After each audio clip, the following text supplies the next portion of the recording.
మా మెదక్ ప్రతినిధి శ్రీధర్ అందుబాటులో ఉన్నారు. శ్రీధర్, ఈ పటాన్చెరు ఓరం మీద జరిగింది యాక్సిడెంట్, ఏమున్నాయి మీ దగ్గర వివరాలు?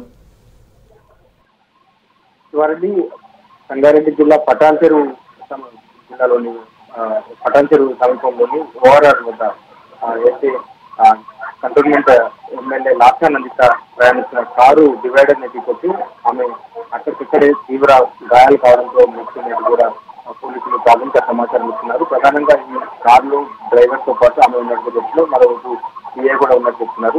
సో ఇటీవల అయితే ఆమె కారుకు మరో గతంలో కూడా రీసెంట్ గా ఒకసారి ప్రమాదం జరగడం, అక్కడి నుంచి స్వల్ప గాయాలతో బయటపడింది.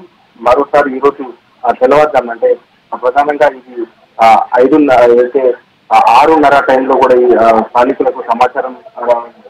సమాచారం ద్వారా ఓఆర్ఆర్ పోలీసులు ఈ కారును గుర్తించారు. తర్వాత ఈ కారులో ఉన్నవారి సమాచారం సేకరించగా ఆమె కంటోన్మెంట్ ఎమ్మెల్యే లాస్యా నందిత అన్నట్టుగా కూడా గుర్తించి ప్రాథమిక సమాచారం ఇచ్చారు. ఇంకా పూర్తి వివరాలు తెలియాల్సింది, ఎవరు అంటే ఎట్లా గాయాలు జరిగినాయి దానిపైన సీసీ ఫుటేజ్ అవన్నీ సేకరించే ప్రయత్నం చేస్తున్నారు. ఇటీవల జరిగిన అసెంబ్లీ ఎన్నికల్లో సికింద్రాబాద్ కంటోన్మెంట్ నుంచి లాస్యా నందిత ఎమ్మెల్యేగా ఎన్నికయ్యారు. గతేడాది ఫిబ్రవరిలో ఆమె తండ్రి కూడా ఎమ్మెల్యే సాయన్న మృతి చెందారు.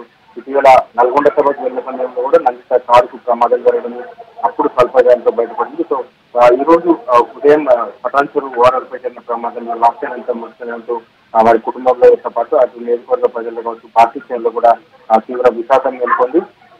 సో దీనిపైన పూర్తి అంటే ఇంకా సమాచారం పోలీసుల ద్వారా తెలియాల్సింది. వారు దీనిపైన విచారణ చేపట్టిన తర్వాత మంచి సమాచారం పొందుతున్నారు.